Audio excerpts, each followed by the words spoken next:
Көк бөрі мінез. Жәнібек батырдың әкесі Бердәулет орта жүз. Арғынның Қаракесек руынан шыққан Айтолы шешен Қазбек бидің қызы Шашамен үйленеді. Шаша апамыз Бердәулетпен тұрмыс құрған соң 5-6 жылдай бала көтере алмай бедеу жүреді. Бір күні түнде Шаша апамыз ұйықтап жатып бір түс көреді. Түсінде 2 көкжал арлан бөріні көреді. Осыдан көп ұзамай Шаша апамыз Жәнібекке жүкті болған деседі.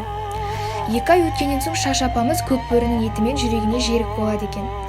Ағынан жарылып қонған Бердәулет қасына жолдас жораларын ертіп, көк бөрі іздеп аң аулауға шығады. Алланың қалауымен тау жақтағы бір көк шалғынның ішінде суға жүзгендей бір көкжал арлан жуын терісінің жүні желкілдеп көзге түсе бастайды. Ылғи ағай мен сығай батыр жігіттер мықты аттармен көкжал арланды қоршап, шалма тастап, тірідей ұстайды. Аузына кескек байлап көк бөріні Шаша апамыздың алдына арсалаң қақтырып алып келеді. Сонда бебеу қағып жерік асын іздеп отырған Шаша анамыз көк бөріге қарай жүрегін жеймін деп тура ұмтылады екен. Бұл не? Бұл нағыз жерік, асқан көксік. Неге деп ойлайсыздар? Мысалы, мұндай жерік болған аналар әуелі толғататын әйелдей бебеулеу жерік асын жегенше басқа еш нәрсе жемей үйге тұрмай, асау аттай тулап тыным таппайды екен. Жерік деп біз осыны айтамыз.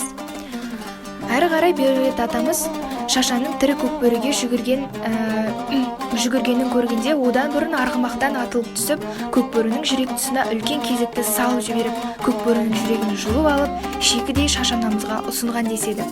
Көзін қан басып әбден жерігі ұстап тұрған Шаша анамыз көк бөрінің жүрегін жеп барып ұйықтап кеткен екен. Осыдан кейін бір апта көк бөрінің етін түгел қуырып асып жеп, жерігі басылған деседі. Шаша анамыз 9 ай 12 күн дегенде толғатып балпанақтай бір ұл туады. Маңдайы нұрланып, көзі күндей күлген Бердәулет ақ түйенің қарнын жарып, көк қасқатай, ақ сарбас қой сойып, үлкен шілдехана той жасайды. 7 күн өткен соң баланы бесікке салу ырымын өтейді. Ауылдағы дүйім халықты түгел тойға шақырады. Жұрт мәре-сәре болып жатқан қуаныштың үстіне Арғын руынан шыққан атақты батыр Шақшақ Жәнібек келіп, ат басын тірейді.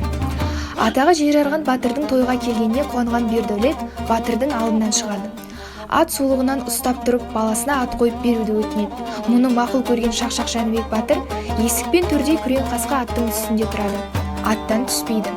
Бұрынғы батырлар алыс сапарға бара жатқанда, немесе шайқаста, жауға кетіп бара жатқанда жол ортада аттан түсіп аялдамаушы еді.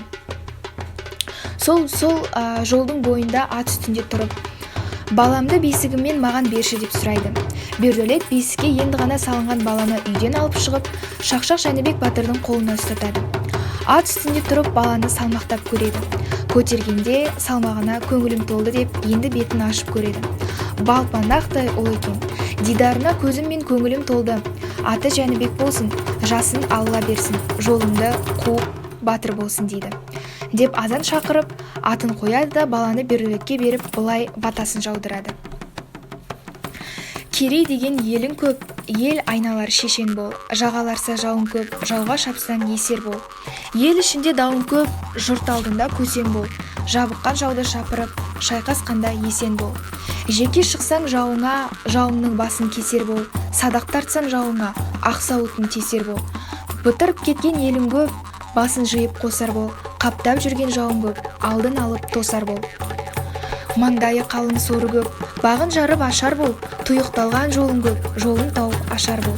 Батыр болсаң кие бол, бар қазаққа ие бол. Жұрттың жүгін көтерген, қайыспайтын түйе бол. Қысқыр сөзге қысқа бол, ұлы сөзге ұста бол. Хан мен биге халыққа алтын арқау тұтқа бол. Деп Аллаху акбар деп ықылас батасын береді.